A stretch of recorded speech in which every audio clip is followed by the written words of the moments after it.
Bienvenido, bienvenida al podcast de la energía, un podcast de Álvaro Peñarrubia Ramírez.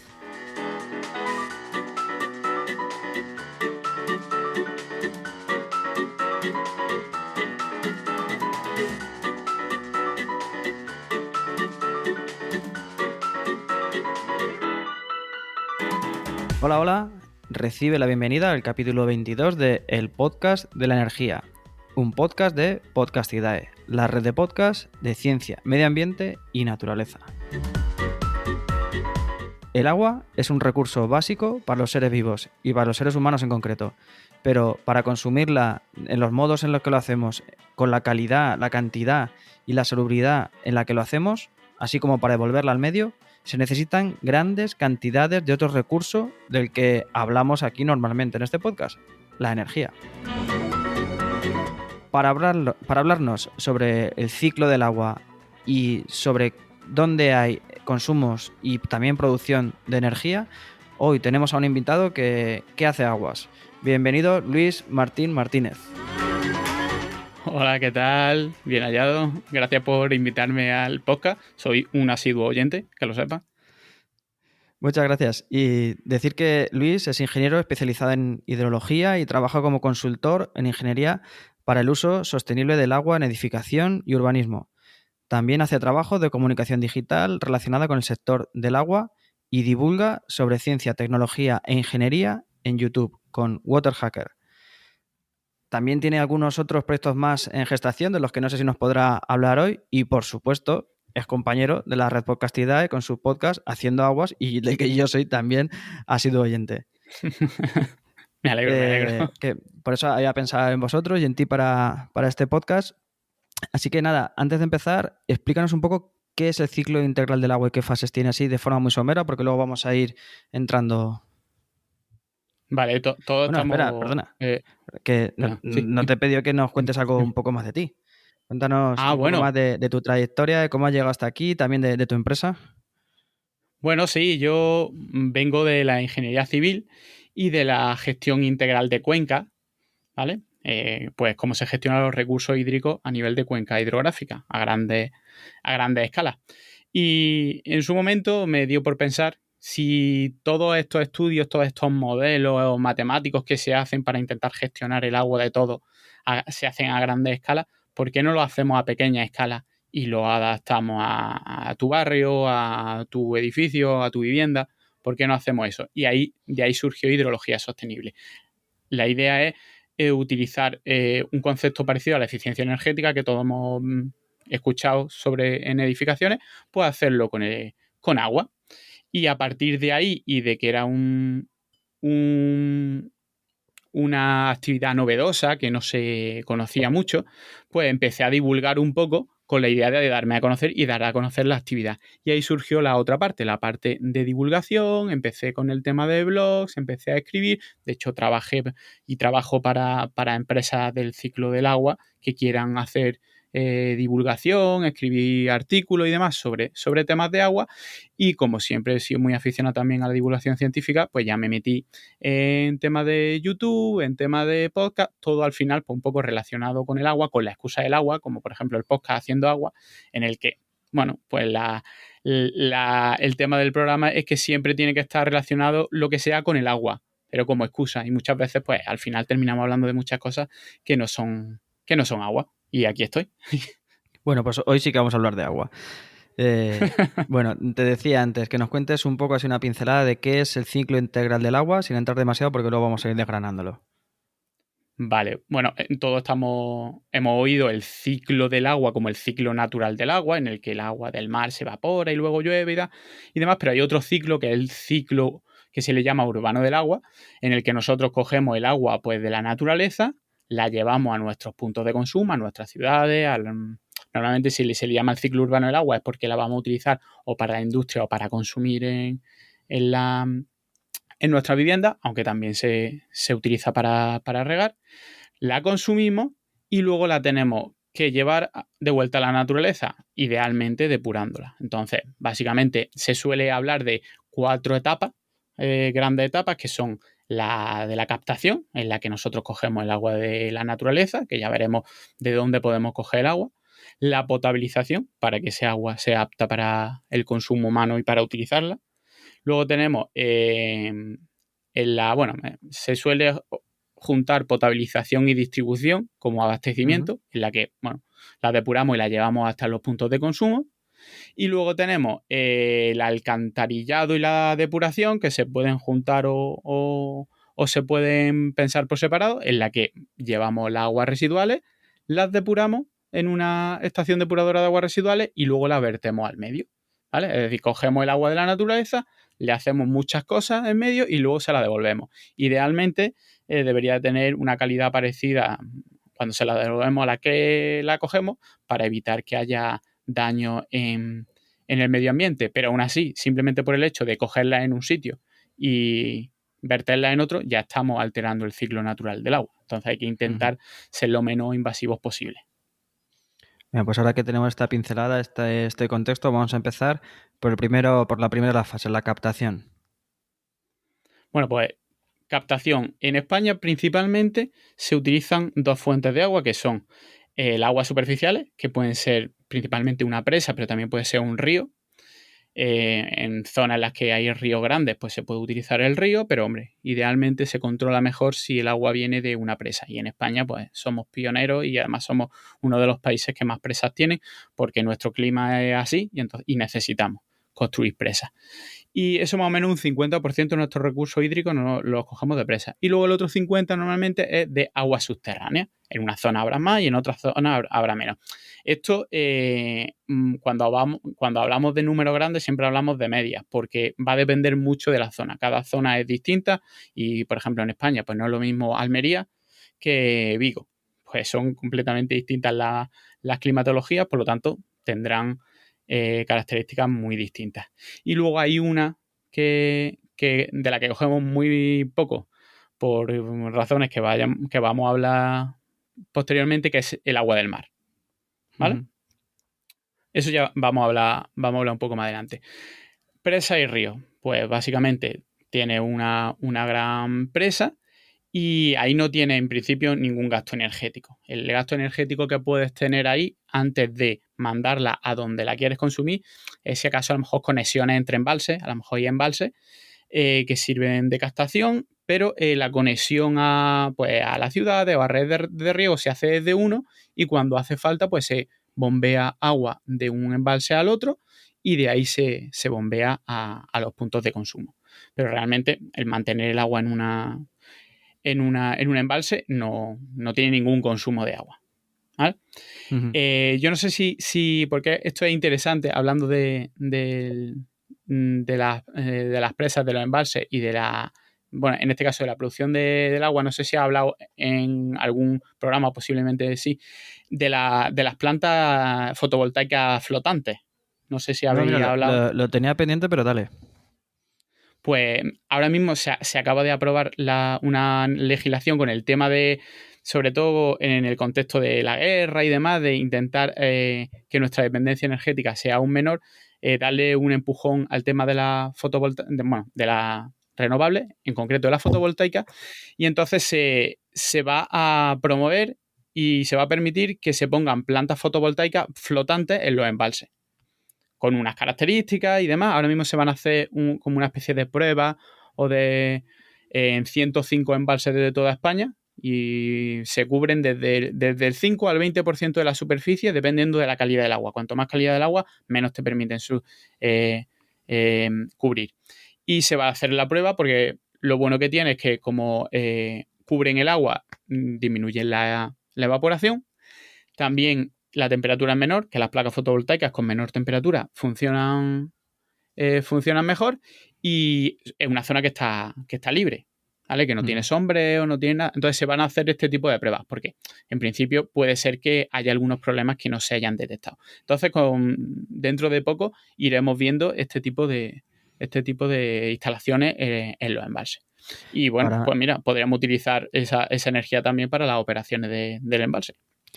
Para personas que sean oyentes, sean curiosas y amantes del BOE, pueden ir al Real Decreto Ley 6/2022, artículo 77 bis, que es el que se habla de la instalación de plantas solares fotovoltaicas, de esas concesiones a 25 años para explotarlas, porque claro, es un espacio que es público y bueno, la verdad es que es interesante este uso, igual que se han hablado otros en carreteras, o incluso en márgenes de carreteras también, no hace falta que sea arriba, también relacionado con el agua sobre, a ver si lo diré, sobre Los canales, trasvases. sí. Sí, Canales, sí, porque canales abiertos. sí, dentro de que la generación de la fotovoltaica requiere un uso bastante extensivo de terreno y eso también pues está trayendo algunas complicaciones sociales, ¿no? Para el desarrollo de las renovables, pues también tenemos que mirar que aunque no sabemos si serán igual de rentables económicamente, sí que hay que mirar estas otras posibilidades que también tienen otras ventajas, como la que has nombrado tú. Pero bueno, vamos, por no detallar demasiado, vamos a seguir avanzando. Pues Estamos entonces, hablando de pantanos.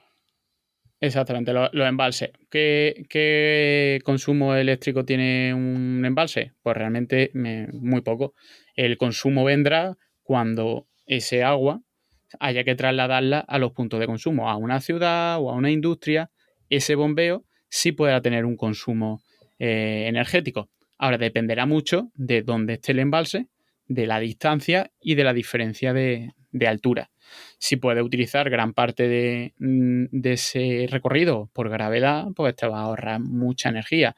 Si desgraciadamente estás muy lejos y la diferencia de cota no es muy alta, pues va a tener que gastar más energía en bombear ese agua. Entonces, va a depender muchísimo de dónde esté el embalse y de dónde esté el punto de consumo. Por eso te digo que vamos a decir muchas veces depende. Está bien. El consumo va a depender de muchas cosas. Las afirmaciones categóricas suelen no ser muy ajustadas, suelen no ser muy rigurosas. Exactamente. Además, cuando ves datos de consumo energéticos, por ejemplo, de esta infraestructura, pues tienen el mínimo y el máximo y el medio, y claro, dices, es que no me sirve nada. El mínimo puede ser muy, muy, muy poco. Si tienes un embalse muy alto, muy cerca y va por gravedad, simplemente tienes que meter el agua en una tubería y el agua va sola por gravedad. Y el máximo, pues en condiciones muy, muy desfavorables, puede ser un consumo grande de energía. Pero otra cosa que se va a repetir durante todo este programa es el bombeo. La mayor parte de energía que se va a gastar en el ciclo del agua va a ser en bombear cosas, sobre todo agua. Vale. Vamos a hablar de otra forma de captación que sí que es muy, muy consumidora de energía, que es la desalinización o desalación. Bueno, te voy a hablar primero del agua Sí, subterránea, ¿vale? bien, sí. Porque es como más el otro 50% y luego ya nos metemos en desalación. La agua subterránea, pues básicamente tienen el problema de que pueden estar más o menos profundas y hay que bombearlas. Hay que bombear la superficie. Tenemos desde pozos que están en acuíferos confinados. Un acuífero confinado es un acuífero que está como a presión.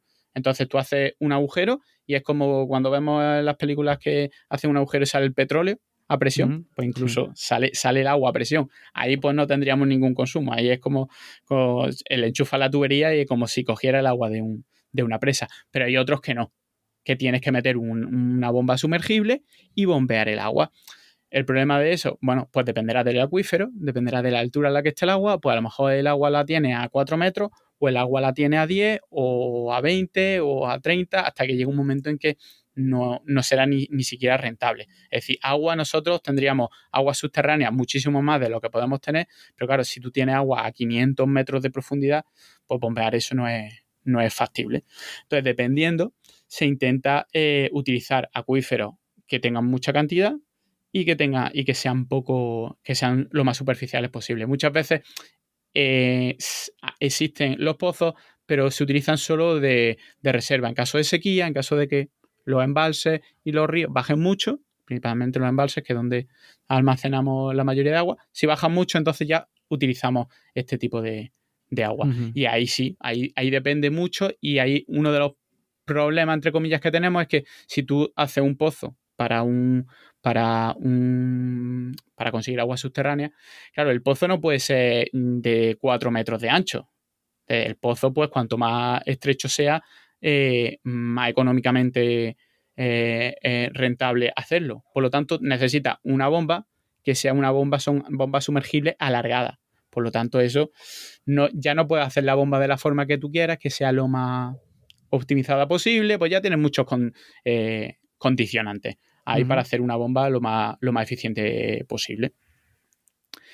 Y bueno, y luego al final ya, pues dependiendo del tipo de acuífero y demás, pues tendrás, porque las bombas funcionan sobre todo idealmente en un rango de caudal y de altura, pues lo ideal sería que bombear siempre en el mismo caudal a la misma altura. Si te cambia la altura del acuífero, pues ya el caudal te va a cambiar, ya el rendimiento de la bomba no es el ideal.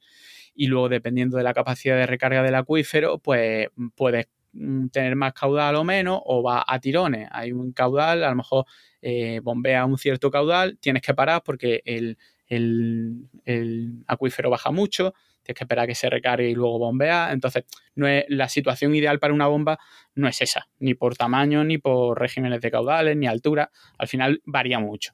Claro, luego, respecto a la sostenibilidad, la verdad es que ignoro completamente cómo se puede controlar el volumen que hay de agua en un acuífero, pero claro, en un pantano, en un embalse, sí que vemos claramente qué cantidad de agua nos queda.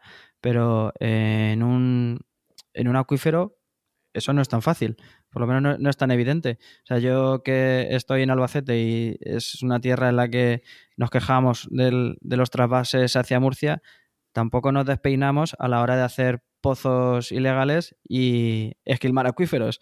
Entonces, Claro. creo que hay algunos consumos de agua muy evidentes y unas consecuencias muy evidentes de los consumos, y luego hay otras que no lo son tanto, pero que también están ahí.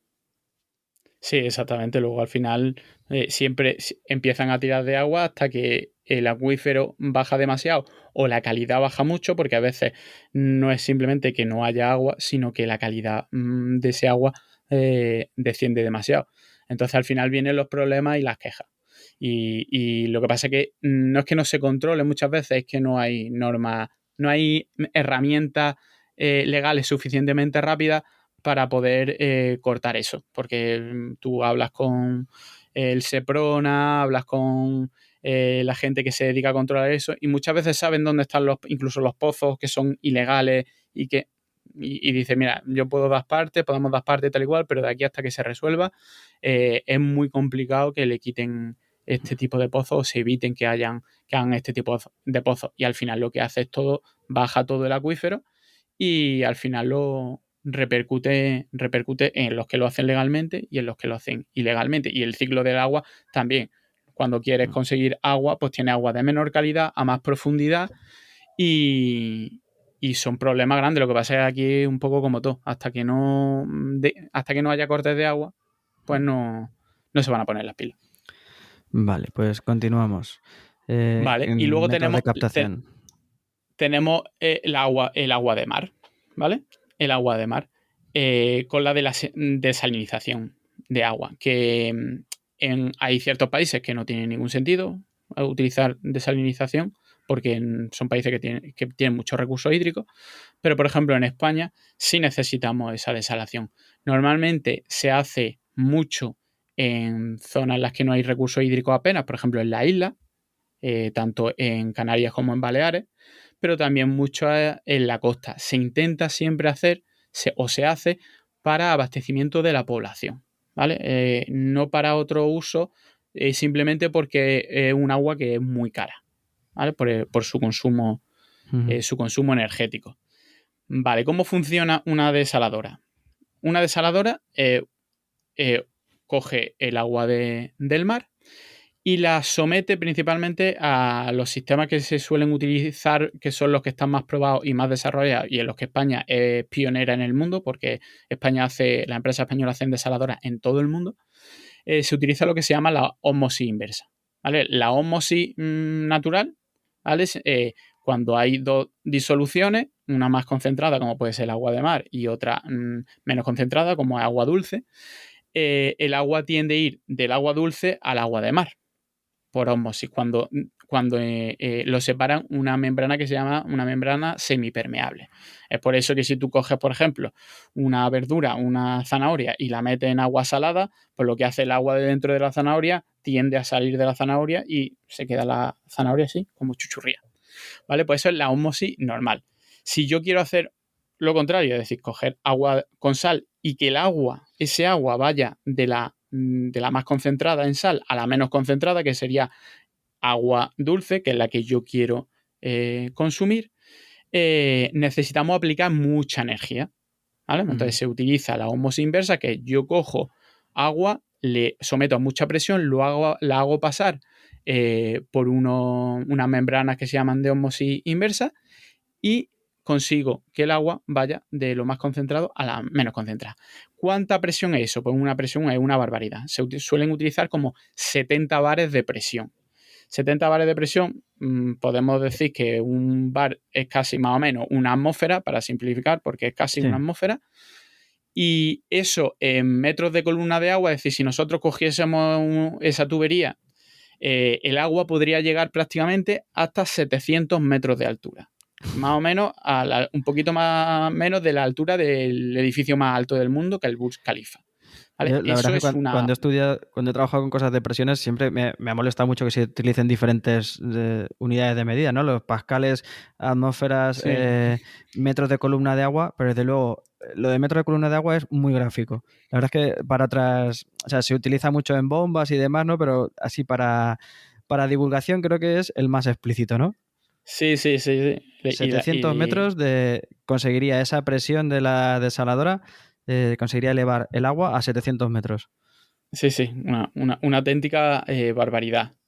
Eso se utiliza y se tiene que utilizar también esa presión porque tú quieres que haya por cada litro de agua que tú metas en el sistema, conseguir el máximo volumen de agua desalada o potabilizada. Si nosotros utilizáramos menos presión, pues a lo mejor por cada litro que tú consigues estarías desechando a lo mejor 4 o 5 litros, pero eso no es eficiente. Entonces, para tener, normalmente en las desaladoras industriales, por cada litro de agua potable hay otro litro de agua con un poco más de concentración, porque claro, esa sal se ha quedado en el agua que no es potable, que se llama la salmuera. Pues para conseguir eso necesitan mucha presión. Eso significa muchísimo gasto eléctrico, lo que va a suponer muchísimo gasto económico, que por eso el agua no es rentable. No puede utilizar, por ejemplo, agua desalada para regar, prácticamente inviable. Los precios del agua desalada para riego pueden estar en torno a €1 metro cúbico. Eso para un riego en España es prácticamente inviable. Tendrías que estar regando, yo qué sé, aguacates deluxe que te valieran 5 veces más lo que valen los aguacates normales. Eso es imposible. Para dar unos datos más o menos, yo, por ejemplo, los datos de energía yo me pierdo, no tengo mucho orden de magnitud, tú controlarás más, pero para que hagáis una idea, el consumo medio de las desaladoras en España, que estamos en torno a unas 1000 desaladoras en España, están en los 5 kilovatios hora el metro cúbico. ¿Vale? Eso es el consumo medio. Las modernas, las más punteras, estarán en unos 3,5 kilovatios hora el metro cúbico. Y teóricamente se podrían llegar a los 2,5. Pero claro, aquí hay un límite físico. Más con la tecnología de ósmosis inversa se podrá llegar a una gran eficiencia, pero no podrás pasar de ahí. Al final, el límite termodinámico está ahí. Se están consiguiendo mejorar este tipo de sistemas, por ejemplo, con recuperadores de presión, porque la salmuera también va con una presión, entonces esa presión del líquido que en principio no nos interesa, pues lo utilizamos para recuperar presión y añadírsela al sistema. También el tema de lo que se llama el fouling de las membranas. El fouling es que las membranas de desalación se empiezan a degradarse y entonces es menos eficiente, necesitan más presión o consiguen menos litros con la misma presión. Pues los sistemas de ahora modernos lo que están intentando es que estas membranas se degraden menos, por lo tanto la eficiencia mejore un poquito más. Pero habrá un límite, ¿vale? Esto no es la panacea. Y para que hagáis una idea, más o menos se considera que el consumo en desalación en España es el 1% del consumo energético nacional. Que es un número muy redondito. No es poco, porque el consumo sí que será mucho menos. Claro, el consumo O sea, es quiere decir, el relativamente consumo de poco. agua debe representar muy poco. Claro, el consumo de agua de desalación, date cuenta que nosotros tenemos, por ejemplo, 1000, pero muchas de ellas se utilizan solo para casos de sequía y hay muchas que no entran en funcionamiento, porque si puedes hacerlo con otros sistemas que son más baratos, ¿para qué vas a gastar energía y con las emisiones de CO2 asociadas y demás? Entonces, algo que consume muchísima energía. Hay países que lo pueden utilizar mucho, hay países, ¿por qué tienen Emiratos Árabes y demás campos de golf en mitad del desierto? Porque si tienes energía de sobra, pues lo puedes hacer. Ahora, no es en absoluto sostenible y es para lo que es. No puede utilizarse para cualquier cosa porque consume muchísima energía. Vale, pues y esas son las tres formas, en principio, más directas de conseguir agua potable. ¿Vale? Mira, un corte. Llevamos 25 minutos con el primero, entonces no sé cómo hace tiempo. Entonces, no sé si o aceleramos y hacemos el resto, o si no, Vale, si alargamos quieres un poco. aceleramos. No, te iba a decir, si tienes Aceleramos. tiempo, hacemos un poco más largo y saco dos. No sé, como, Lo que como tú tú lo veas, quieras. está bien. ¿Cómo vas tú de tiempo? Lo que tú quieras. No, hombre, yo puedo enrollarme más y puedo acelerar más. No, hombre, o sea, creo que en todo caso vamos un poquito más rápido porque vamos los 25 minutos, pero que a lo mejor eso, vamos. Es que si no va a ser plan telegrama, me parece lo que queda. Entonces, a lo Vale, mejor bueno, salen vale. dos un Si te poquito más parece cortos. ¿Sí? que. Tú me dices, si te parece que tiramos a un poquito más rápido, pero no mucho, no en plan telegrama, hombre, date cuenta que luego hay la distribución es menos, el consumo es menos, y luego la depuración ya vuelve a ser un poquito más, que a lo mejor se puede explicar alguna cosilla más, como tú veas. Pues eso sí, sin alargarnos demasiado, pero y tampoco sin prisa, lo que salga, ¿vale? Si al final sale un poquito largo, lo hago Vale, parte y ya vale, está. sí, sí. Vale, perfecto. Venga. Pues seguimos. Seguimos así. Por cierto, te he dejado de ver. No sé si la cámara. Sí, no, yo solo te veo a ti. Pero yo creo, supongo que será de la. ¿Tú antes me veías también a mí? Sí, sí, hasta hace un momento. A ver. A ver, Vale, es que está como. Ahora. no sé. Bueno, Estaba como. Mi cámara como si le hubiera dado a que no se viera. ya, pues no sé. Me pone EOS Webcam Utility. Pues no lo sé, si es que sea. Y me sale un, No ha un de- conector, un USB con una cruz. Entonces no sé si se ha soltado. Pues no lo Bueno, da sé, es que igual. como también es la cámara. La cámara de fotos la que tengo, no sé si es que ha detectado que no se está utilizando y A se lo ha mejor. parado. Bueno, venga, A ver, pues sí. vamos a Espérate, un pasarle momentito. potabilización, ¿vale? Un momentito. Y voy a encenderla otra vez. A ver. Ahora sí, eso es lo que ha pasado. Vale. No, No, simplemente justo, a lo pues mejor eso ha hecho la sabrá. media hora, sí. Vale, pues venga, retomamos, ¿vale? Vale. Bien, pues una vez visto los métodos de captación, vamos a ver a la potabilización, qué es y qué procesos podemos seguir para conseguirla. Vale. Bueno, lo que hemos hablado del agua del mar realmente es una potabilización en sí, porque realmente la captación sería coger el agua del mar y llevarla a la desaladora que estaba al lado. Entonces, la desalación es como una potabilización, pero como tiene agua salada, agua muy complicada, pues lo lleva a unos niveles bastante más grandes porque es necesario. Así que cuando hablemos realmente de desalinización, de potabilización y más tarde de depuración, al final es hacerle cosas al agua para que cambie su composición y su estado para que sea apta para lo que queremos hacer. ¿Vale? Cuanto más difícil es el agua que tengamos, pues más tendremos que hacer, más cosas tendremos que hacerle. En una estación de tratamiento de agua potable, lo que en España se le llama ETAP, cogemos agua de una presa o agua subterránea y le quitamos un poco lo malo que pueda tener. Primero se le hace una parte física de, pues mira, si a lo mejor lo coges de una presa, no, pero si lo coges de un río, pues puede tener ramas, puede tener cositas. Entonces eso se le quita primero. Luego normalmente se desinfecta, se le puede añadir cloro, se puede utilizar lámpara ultravioleta, se puede utilizar ozono para que ya entre el agua por lo menos desinfectada.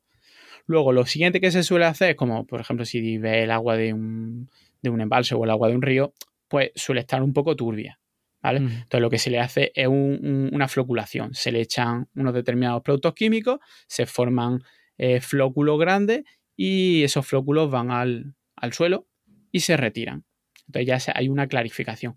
Luego se puede utilizar una filtración, por ejemplo, una filtración por arena, que es como la filtración que hay más o menos en las piscinas por arena, no es mucho más, pasa por un filtro de arena, y luego ya si tiene algún tipo de posibilidad de que haya determinados contaminantes, muchas veces propios de la actividad agrícola, se puede pasar por filtros de carbón activo, como el filtro de carbón activo, casi como el filtro de carbón activo que hay en las jarras tipo Brita y demás, aunque esos tienen otras cosas que no son carbón activo, pero se utiliza. Y luego, con eso simplemente ya tienes agua de bastante calidad, una calidad suficiente para ingerirla. Y lo que se hace al final es clorarla otra vez para que tengan un poco de cloro siempre. El agua del grifo tiene que tener un poco de cloro para asegurarnos de que no tiene ningún tipo de contaminación. ¿Vale? Si tú llegas a tu grifo y el agua tiene un poquitín de cloro, significa que no está contaminada, porque si estuviera un poco contaminada, ese cloro se hubiera combinado ya con esas bacterias y hubiera desaparecido el cloro. Una forma de decir, si hay cloro todavía, es que no está contaminada. Aquí el gasto energético que hay realmente es el pasar pues, de una zona a otra el agua. Realmente el gasto energético es poco. Puede haber a lo mejor un gasto energético cuando limpian los filtros de arena. Lo que hace es pasar el agua al contrario de por donde normalmente pasa, en la dirección que normalmente pasa, para quitar pues todo lo que ha ido almacenando y demás. Pero realmente el gasto energético que hay en una potabilización es la impulsión que hay de la planta hacia ya mi sistema de distribución. Ese normalmente es la mayor cantidad de energía. La energía de dentro es pasarla de un sistema a otro, de un decantador a otro. No es una gran cantidad de energía comparado con lo otro. Y entonces una pregunta. A veces se dice que el agua del grifo sabe así como a tierra, así, eso que tengo entendido que es por unas algas o algo así, puede ser, ¿no? Bueno, en teoría, claro, el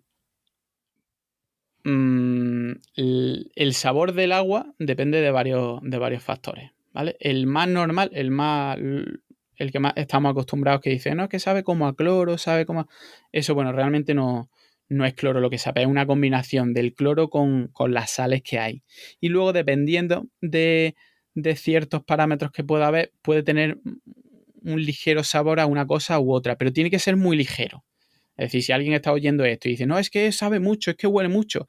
Si realmente sabe y huele mucho, eso es parte de la calidad del agua. Cuando se controla la calidad del agua y se dice, este agua es potable, una de las cosas que se mide es el olor y el sabor. Si una agua sabe mucho o huele mucho, eso es suficiente para decir, este agua no es potable, ¿vale? Pero luego hay ligeros aromas, ligeros sabores. Bueno, hay gente más delicada que dice, esto no se puede beber. No, sí se puede beber, lo que pasa es que, bueno, tiene un sabor ligeramente fuerte. Pero que la gente tenga la tranquilidad en que el agua está hiper controlada, porque claro, al final date cuenta, no es que simplemente que los que gestionen el agua lo hagan porque sean muy buenos, que lo son. Simplemente que la gente piense que si no lo hicieran, los riesgos son muy grandes. Está dando agua a toda la población. Todo el mundo bebe agua. Si hubiera un problema de verdad, los posibles afectados serían muy grandes. Así que la gente no se preocupe. No se preocupe en absoluto. No, además, date cuenta, algas, por ejemplo, algas no puede haber en el agua del grifo, lo que son algas en sí. Puede haber algún resto de que alguna alga en un momento dado haya, porque si hubiera alga, como tiene cloro, el cloro se combinaría con la alga y se cargaría la alga. Entonces no había cloro. Es decir, que nadie piense que en un depósito de agua pueden salir algas. Ni en la tubería pueden salir algas. Eso es imposible.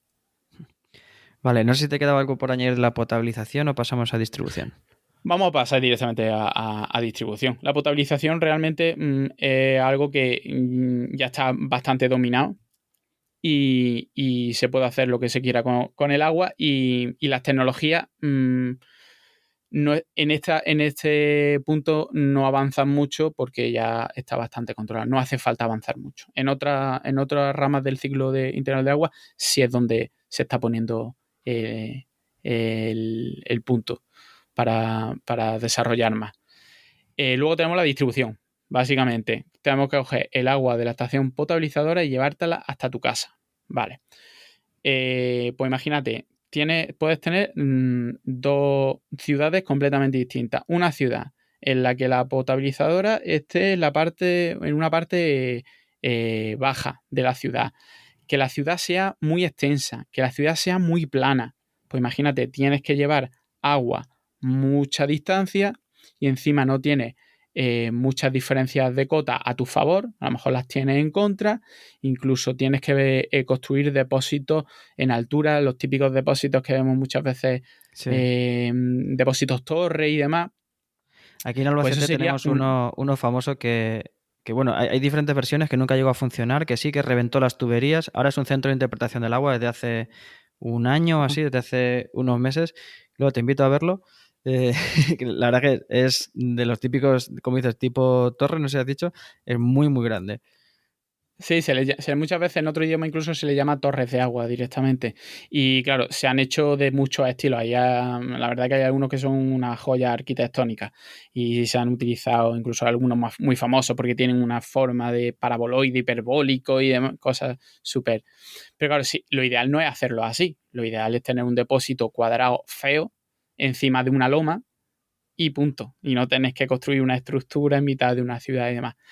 Entonces, si tienes una ciudad que no acompaña en el tema de diferencias de cota y demás, pues te va a gastar más dinero en bombearlo y la gestión de ese bombeo va a ser más dificultosa. Lo ideal que es tener depósito en altura para que tú cojas el agua, la produzcas al ritmo que tú quieras, la bombeas a depósito encima de loma y desde ahí, que a lo mejor tiene un depósito que tiene agua para 2 o 3 días, desde ahí, sin necesidad de energía eléctrica, por gravedad, abastece a la ciudad. Pues claro, si tú tienes que bombear y mi agua llega a mi casa porque hay una bomba que está funcionando, si hay un corte de luz, pues posiblemente me quede sin agua. Pero, Y ¿y además, solamente por gravedad dices? Sí, claro, porque lo ideal es que sea solo por gravedad. Yo llevo el bombeo hasta el depósito, eso sí, necesito energía eléctrica, pero a partir del depósito va a mi casa por gravedad. Normalmente, cuando las empresas están obligadas normalmente a llevar el agua a toda la ciudad a una cota determinada. A lo mejor te dicen un cuarto, hasta un sexto. Hasta un sexto tiene que llegar el agua y que salga por el grifo con una presión que sea apta. A partir de ahí, a lo mejor ya no están obligadas y si yo por lo que sea tengo un edificio de 8 plantas en una zona en la que no hay suficiente presión para el octavo, pues ya tengo que meter yo un grupo de presión. Pero me tiene que llegar el agua con una presión mínima a toda la ciudad. Lo ideal es eso. Yo cojo un depósito en altura y por presión me llega la cantidad que yo necesite. No de repente hay más consumo y necesito inyectar más agua. Hay menos consumo, necesito inyectar menos agua. Eso es lo que hace que la distribución sea mucho más eficiente. No tengo que estar pendiente de los consumos.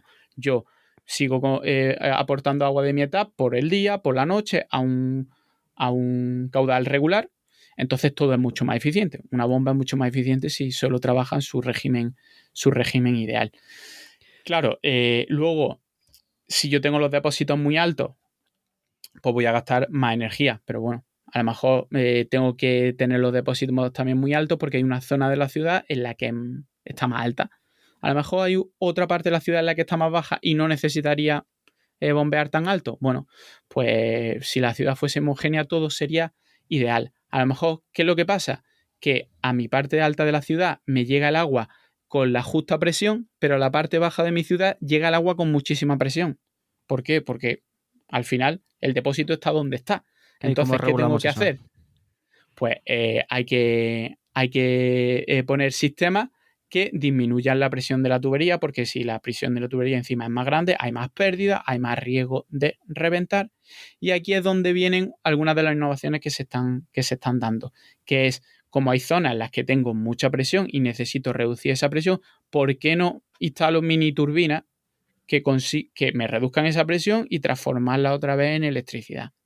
Eso se está haciendo. De hecho, por ejemplo, en algunas ciudades se ve que, a modo de un poco de publicidad, hacen como especie de monolitos en la calle que dan wifi, que puedes cargar el móvil y demás, y que lo que están es conectado a una mini turbina que está en la red de agua.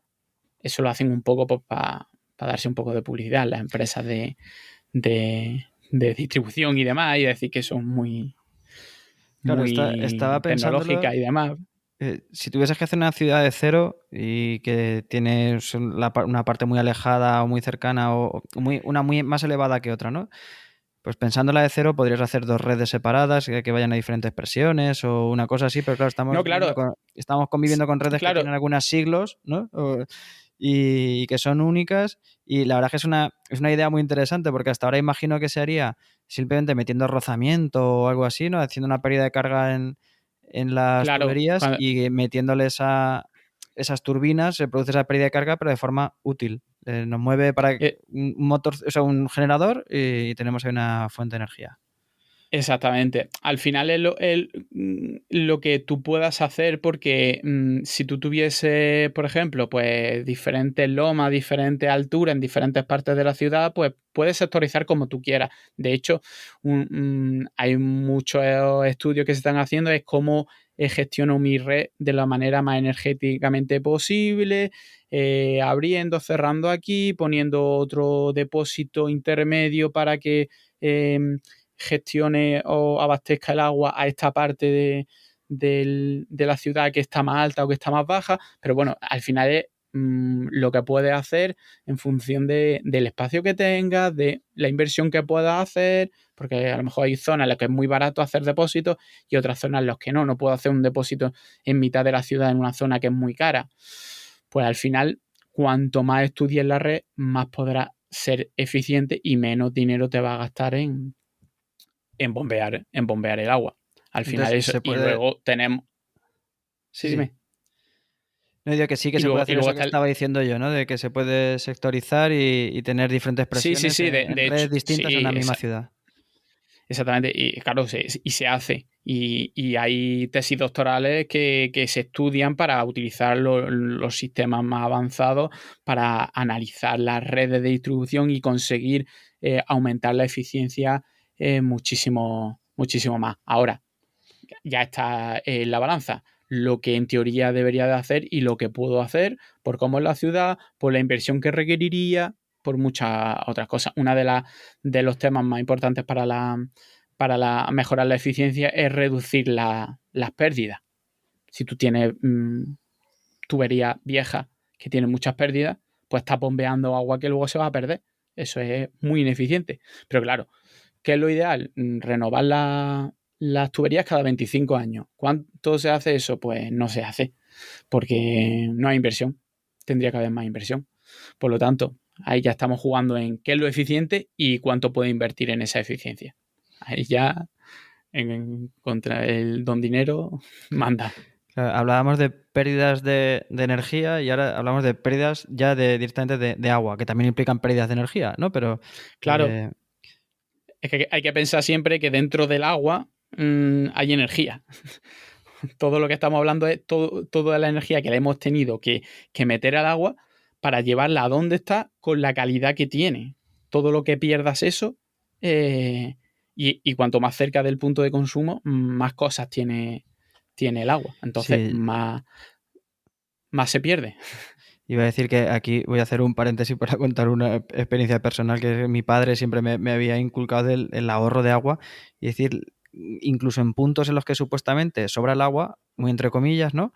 Pero puntos en los que no hay escasez de agua y la gente que derrocha el agua por el grifo, es que incluso en esos casos es una pérdida energética brutal y fácilmente evitable, ¿no? Sobre todo fácilmente evitable. Claro, exactamente. Es que no es el agua no es solo agua. La gente dice, no, el agua debería ser gratis. Es que ¿por qué nos cobran el agua? Es que no te están cobrando el agua, ¿eh? El agua es gratis. Es la gestión del agua. Es que tengas agua en tu grifo con esa calidad y tengas toda la que quieras y nunca se corte y no te pongas enfermo. Por eso es lo que estás cobrando. Y luego que se lleven el agua y sea sana. Pero el agua en sí no vale nada. El agua vale cero. Cuando a ti te cobran algo, te empieza a cobrar pues la que gestiona el agua, la Confederación Hidrográfica o lo que sea, te cobra por llevar el agua hasta donde tú quieras, hasta tu punto de consumo. Pero el agua en sí nadie te cobra simplemente por tener el agua. Hay muchísimas cosas que están dentro del agua que eso haya agua o no haya agua, sobre agua o no sobre agua. Obviamente, si hay más escasez de agua, todo esto se complica y va a ser más complicado hacer todo esto. Porque si tiene agua por todos lados, pues a lo mejor es que tiene un pozo, el pozo prácticamente le sale el agua, tiene una calidad muy grande y está muy cerca de tu casa. Y las operaciones de potabilización pues van a ser muy sencillas porque el agua es de una calidad brutal, prácticamente no haría falta hacerle nada y está muy cerca de tu casa, por lo tanto, vale, es menos, pero sigue siendo. Con eso llevamos el agua hasta el punto de consumo. Bien, pues como decía Luis, así llevamos el agua hasta el punto de consumo y nos hemos comido ya el tiempo de un programa, así que hemos decidido alargarlo, hablarlo con el tiempo suficiente y pasarlo a un nuevo programa en la parte que nos quedaba.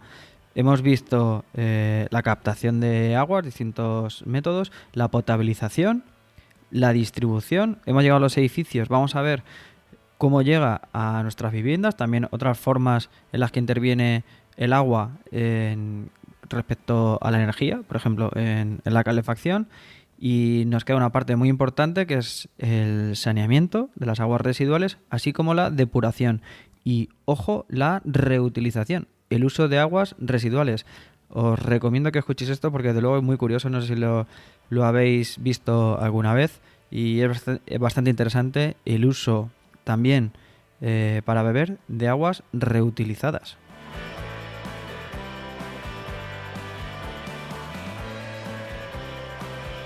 Así que te emplazo para el siguiente programa en el que terminaremos de ver todos estos temas. Si mientras quieres seguir a Luis, te dejo donde encontrarlo en las notas del programa, en Twitter con WaterHacker, una cuenta que tiene de divulgación, en Hidrosostenible, la que habla más de ingeniería, y en su canal de YouTube, WaterHacker.